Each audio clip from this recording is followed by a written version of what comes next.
pleasure to invite Omer Shlomovits from Ingonyama to talk about CK and NPC game engine, right?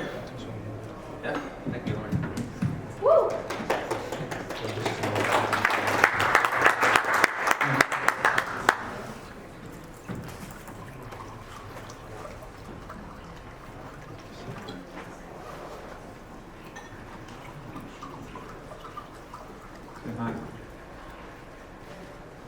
So I'll start with a disclaimer. Not a cryptographer, also not a game designer, simply passionate about both and interesting intersection and what we can achieve by doing so. Specifically in this talk I'm going to focus on multiple games. Right? So in general gaming is a huge industry, and the biggest chunk of this industry is multiple games, right? Online games, and I'm gonna talk specifically about the problem of cheating. So intuitively, you can think about about some examples like running faster than what's possible in a game, or having some kind of automation like an aimbot, even walking through walls and getting some advantage. Now this is a big problem, right? And a big problem in an industry worth billions of dollars is obviously worth a lot of money. So think about it from the perspective of the game designer and the game publisher. So think about launching a new game and then like a day after, someone finds a way to cheat, winning the game. And it happens, right? And then kind of like the game crashes, no one using it and so on. Think about it from the gamer perspective. So you do want to have good gaming experience, you want to have fun, and also in a competitive way with esports, there's also a lot of money at stake, right? So you're going to lose a lot of money. And the problem of cheating is said to be kind of like impossible to solve, and I'm going to try to tackle it and try to add more color to this kind of impossibility. Obviously, the bottom line is that there's a trade-off, security, performance, and so on, but we need to address it and be more specific. But yeah, in general, it's like a cat and mouse kind of a game. So when we look at the landscape, there's not much of a pile of work. So sure, mental poker is a problem that cryptographers really like. However, I'm talking more about like the AAA games, right? So state-of-the-art, fancy games that we play. And one kind of solution that I did find is quite old. So this is a paper, I think, from 2011 about solving the same problem that I'm going to describe. The thing is that they solve it for the semi-honest setting, while I'm going to assume more of like a real-world malicious security. And I do want to also just say that this paper is important because it teaches us quite a lot of interesting things. So one thing is that they introduce a solution based on PSI, private set intersection, which is interesting. The other thing is that they introduce the notion of security, which needs to last only for the duration of the game. So if a game lasts 1 hour, you don't really need all that much bits of security. It's enough to have security just so that it will not break for the duration of the game. All right. Now, if I talked about cheating, now we need to talk about anti-cheating. And as I pointed out, we are not living in a perfect world. Anti-cheating is still an open problem. And we can divide anti-cheating solutions into two parts. Like there's the server side and there's client side. Remember, we're talking about multiple games. So on the server side, what we have is kind of like where there are known cheats. If there's some known cheating in a game, so you want to have some logic somewhere that catches the cheater and then ban them from the game. And you also want to replay or to run different parts of the game. Kind of like as a server, you have this ability to do stuff that users cannot do, and then kind of like check that some game logic is indeed intact. On the client side, there's basically some methods that are highly intrusive, right? So kind of like violating a lot of like privacy of users. You need high-level you need kernel level access to machine, and basically, what happens is that in many multiplayer games, for efficiency, you want to share the state of the game or in memory. So you keep very sensitive stuff in memory that you don't really want people to tamper with or to even read. Okay. Therefore, you need these protections like integrity checks and encryptions. And our goal, which is written in a very small font by design, is to try and solve cheating with cryptography. Right, so it's very ambitious, and basically the game plan is to do something a bit different. So instead of putting all of this mechanism in place and try to catch different ways of cheating, just let the user, the gamer, to say, to show that no cheating happened, just to prove in a way that the game was played honestly. So I talked about cheating, we talked about anti-cheating. Now I want to talk about what happens in real life. And while it is indeed a very painful problem, there is a solution for cheating, right? And this is a deterministic game engine. So what happens in the deterministic game engine? Basically, each gamer can run, each player can run the entire game, the entire computation locally.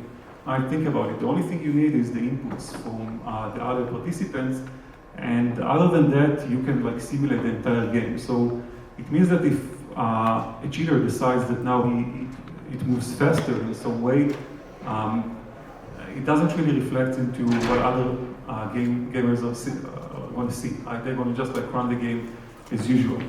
It also means that if there is some kind of a dispute, guys say that no, I played according to the rules, but someone claims I cheated, then we have a set of tools. We can simulate it in some kind of an environment, and it should be deterministic. And we can even do some majority vote if we really want to. Right? And there are certain other ways. Here on the image, you can see that there's this, it's a modern game engine called Quantum 2 by Photon. They have this part of doing the simulation, and obviously it connects with Unity and Unreal, and it's provided very fun and engaging user experience. The problem is that this is not providing you with the actual real gaming experience that we want when it comes to modern gaming, because it lacks a very important part, which is fog of war. So I want to take a quick detour to talk about what is fog of war and connect it and put it in the context of deterministic game engine and why there's an issue here.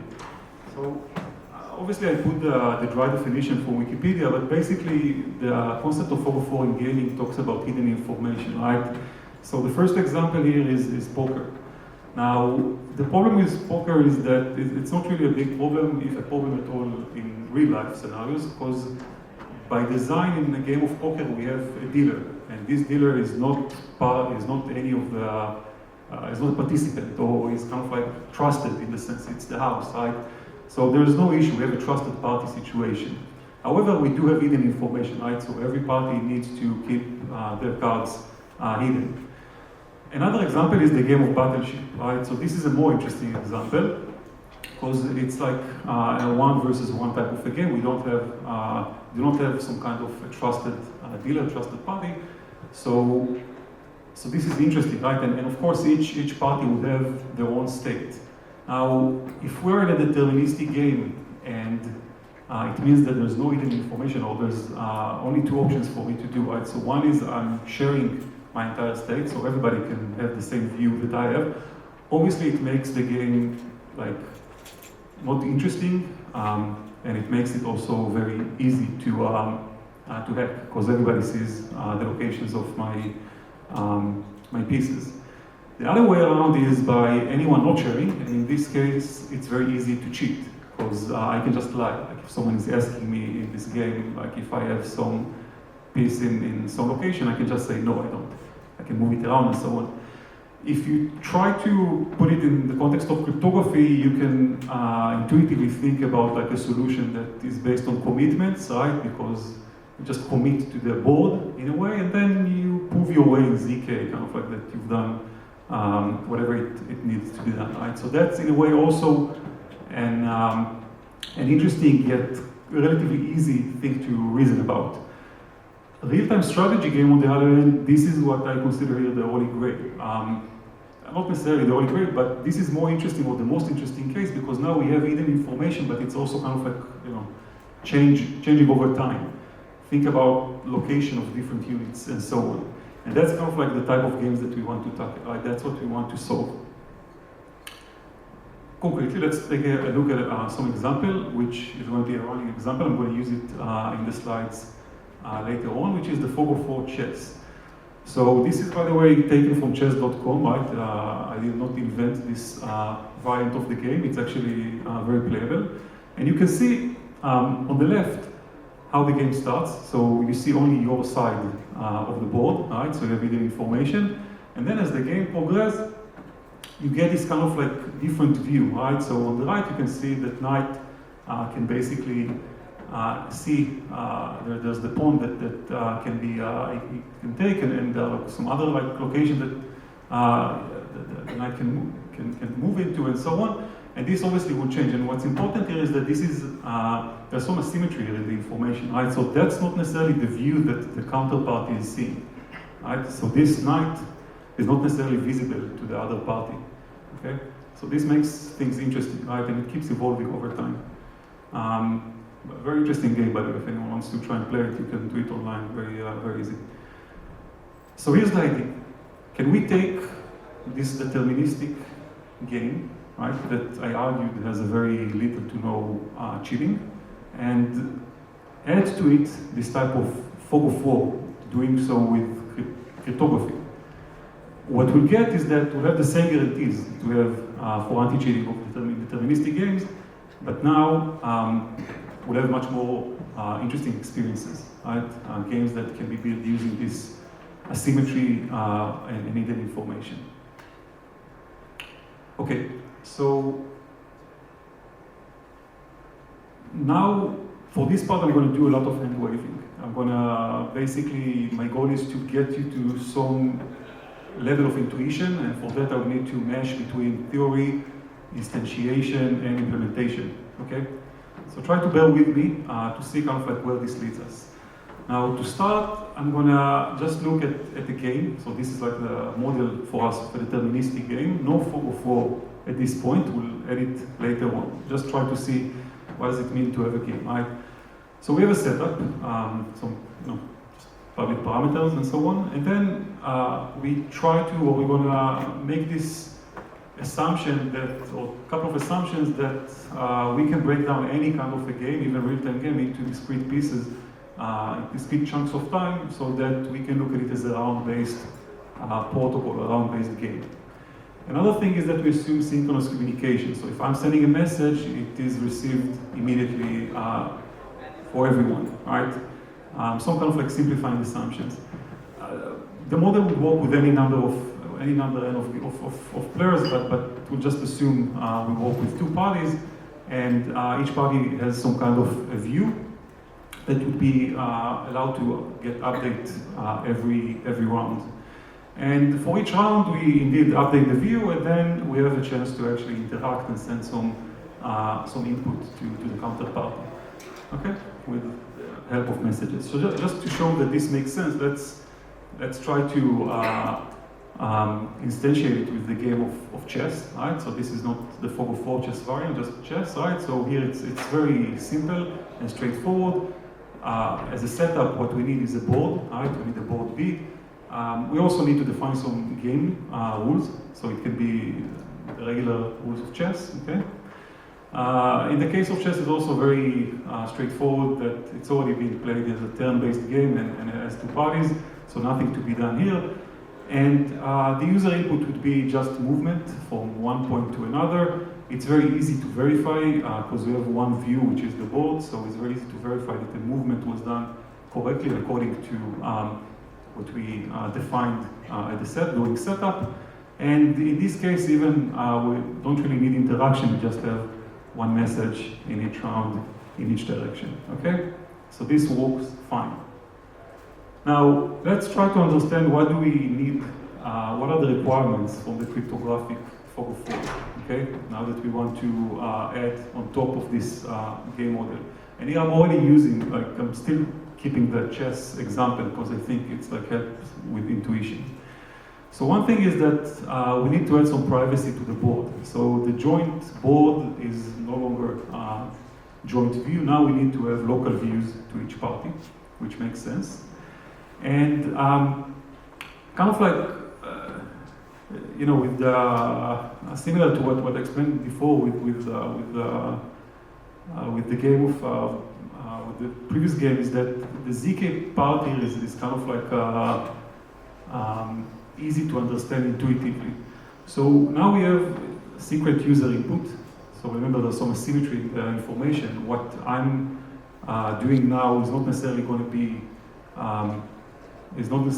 be shared with my counterparty, but I do need to add some proof with every movement I'm making, every turn, for consistency and also for correctness, right? So I do want to make sure that my movement now is consistent with all of the history of the game, and also I want to make sure that there is some, that it's correct according to the rules of the game of chess in this example, right? So that's kind of like the ZK part. There's one problem I want to address here, which is the discovery problem, right? So again, I mentioned that this is kind of like very static, but we do need to propagate the game, the state of the game, right? And it kind of like runs each new round. You need to kind of like set up a new environment before you actually get on and do this kind of like ZK stuff. So how do we update securely the views of the players? How do we make sure that like each turn, each round, both players get to have updated correct views? And yeah, that's the NPC part. Yeah, and it's a very simple NPC in the sense that, you know, each round will have local view from one party, local view from the other party, both go into like some NPC, and as a result, in this case, you know, it's P1 turn, of course it will be the same for the other party. As a result, so one party learns nothing, the other party should have some kind of a list of, okay, I can go from here, I can like take this piece and so on. All right? Good. So now let's try and take our model, again instantiated with the chess game, and try to see what exactly we need to change, right? So remember, now we do have this sense of privacy, so now we have local views, and now we need to have this discovery process, so we do need to run this NPC, followed by this kind of ZK proof for correctness and consistency.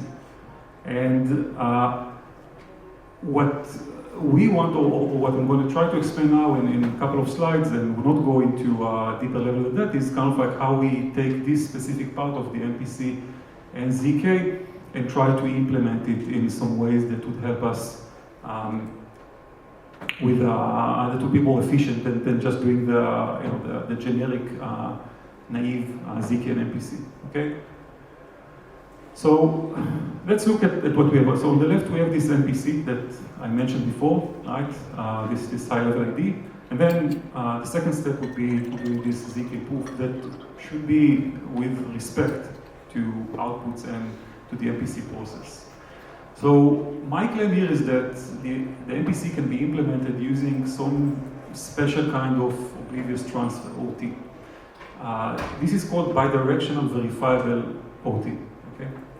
So first, the OT part, and I'm going to again just try to explain the intuition, not how I'm taking multiple of these OTs and building a view of my like new board state. So basically the OT is because we have information asymmetry. Remember that one party needs to learn something from the other party, but I cannot really, I cannot really have the other party learn anything. The bidirectional verifiable come to address the malicious security or malicious adversaries because we need to address two types of attacks. So one is that as a sender, right, and here basically the sender is P2 in this example, can basically just send anything, right? Can just lie in the OT, right? I'm asking for some values to learn the state, but like the sender can just tell me whatever they want. And the other thing is that if you think about it, try to think about some real-time strategy game as here as the receiver, I can also lie about my position, right? So I can just ask the sender to send me whatever I want without any accountability for where I was before. Right? I need to have some consistency here. Okay, so that's kind of like what we introduce. And this allows us to basically achieve what we consider a current solution, and that's definitely not the only solution. So just to touch at a very high level to try and explain what we do here.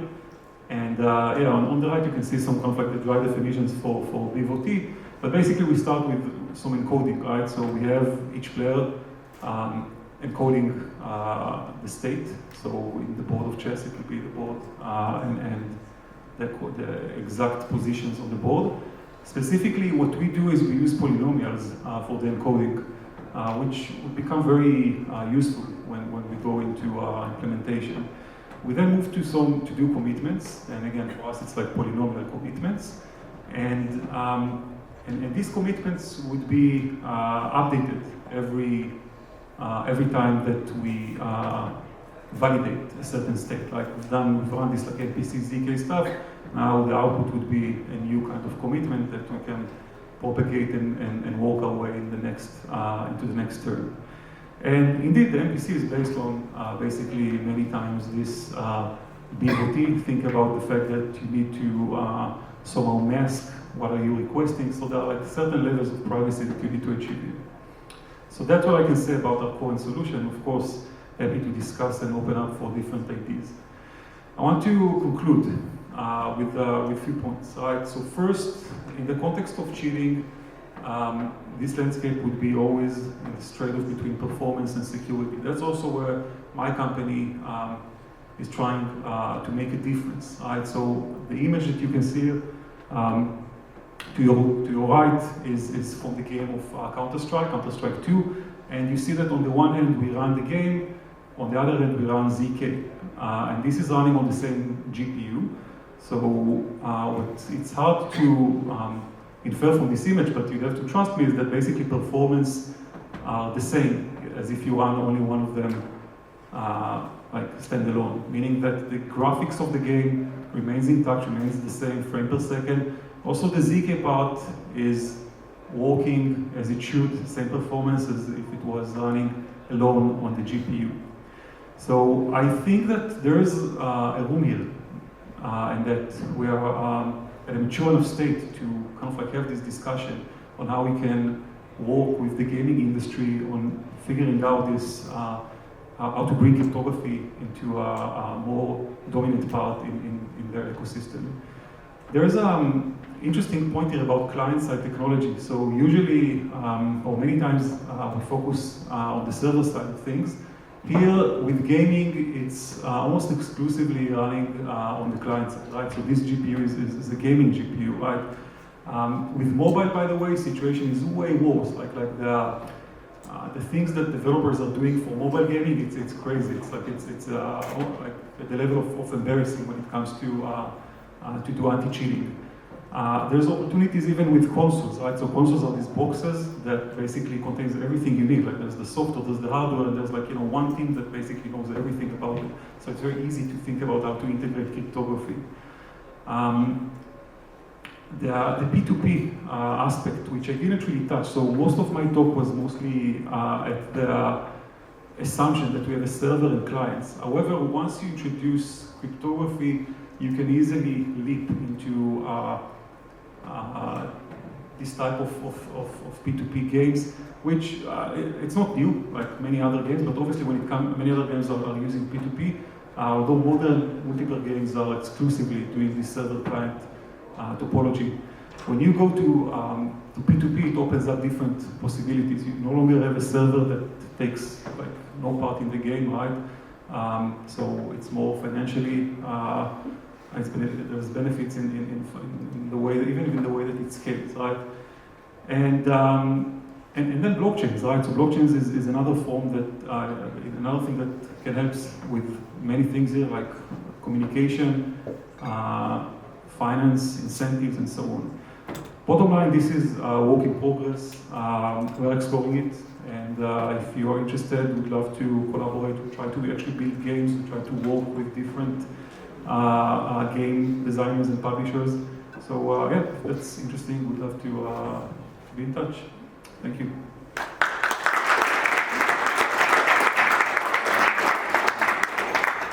Questions? First of all, on the variation of OT that you explained before, it seemed that it was two-party computation, or is it multi-party computation? No, it's a two-party, yeah. Yeah. So, but this is working on Call of Duty? So first, this is Yes. Counter-Strike, and we didn't implement here like the entire thing, so it's not working yet. What's running here is some generic zero knowledge, right? Some kind of like simulation of what the zero knowledge would look like, not even the NPC part, right? There are many things that are still unknown at this point. Yeah, because for the MPC, this would require multi-party computation protocol, right? Yeah, okay.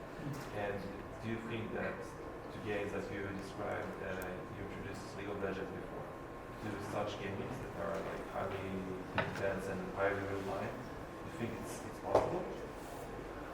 Yeah, I think it's possible, and we've been in touch with, for example, Counter-Strike. We've been in touch with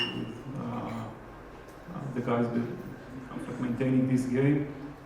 Specifically Counter-Strike, by the way, at least for one, the code is open source, so you can really see kind of like a lot of the anti-cheating that they are doing. And for example, in this game, you see that a lot of the logic is kind of like happening, or like the game is being played in a way that the server is kind of like the police officer. It's like running like all of the logic for everyone. And it creates efficiency problems. Like these games, while you're not feeling it in like, your gaming experience, there is some meat that you can kind of like, eat through and still have enough of like performance. They are not efficient games to begin with, right? So there are a lot of tricks that you can do. In Counter-Strike, but also in League of Legends? So I haven't looked specifically on League of Legends, but I assume that like design is similar in a sense.